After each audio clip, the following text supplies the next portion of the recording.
هر وخت هم زړه تنګ وي، په سر باندې بوج راځي، چېرته چې لاړ شو غوسه راځي، مونځ کې چې ودرېږو سوچونه راځي راته، دغه رنګ د شپې چې وده کېږو سکون راته نه وي، خوب نه راځي، سوچونه راته راځي، ګبراهټ را باندې راځي، ير را باندې راځي. دا څه وجه کېدای شي؟ نو اکثر ملګري دغه تپوسونه کوي یاره یو ځای کې سکون نه میلاویږي، یو ځای کې راته خوند نه میلاویږي.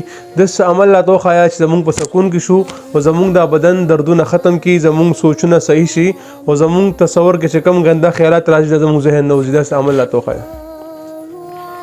زما عزتمندو اکثر دا شانتي وي چې کم ملګرو باندې هغه نظر ولګي، نظر بد چې ورته څوک ورته نظر وي هغه ولګي، او د بعضې خلکو د معدې مسله ورسره هم وي چې کله د معدې مسله وي نو معدې مسله او زیاته وي د معدې سره هم انسان ته ډپریشن مسله راځي چې هغه ته مختلف قسم سوچونه ورځي، زړه تنګېږي، دغه رنګې ګبراهټ پرې راځي، مونځ کې نه شي ودرېدی، ډېر رش کې نه شي ایسارېدی، نو دغسې مسلې راځي.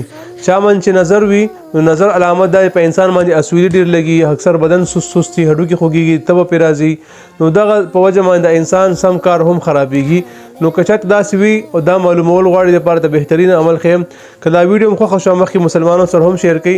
بعضې ملګري هغه مسایل وي چاته څه مسلې کمنټ کې ضرور لیکي چې څه مسلې انشاءالله جواب به ضرور درکو ورته، او آینده ویډیو موږ څه باندې جوړه کړو دا هم هغه شیر کړي موږ سره. چاته چې نظر مسله وي او د معدې مسله هم وي او دې په دې کې ګیر وي یا ختمېږي نه، هیا پاره دا 2 صورتونه شروع کړي. دا ویډیو ما 100 پیره وکړله، جوړه مې کړه او خلکو ته مې دا عمل وښودلو. الحمدلله دنیا خلق دا وکړو، ښه شو، دعاګانې راته الحمدلله خلک یې په کمنټونو کې هم رالیږي، په وټساپ باندې هم خلک هغه دعاګانې رالیږي. عمل چې کوم دی سوره انشراح، علم نشرح لك صدرك، او سوره قدر انا انزلناه في ليله القدر. په دې صورت کې مخکې رسو چې خبر نشته، صورت صرف هغه ویلي په اوبو باندې دم کا هغه بس کا دا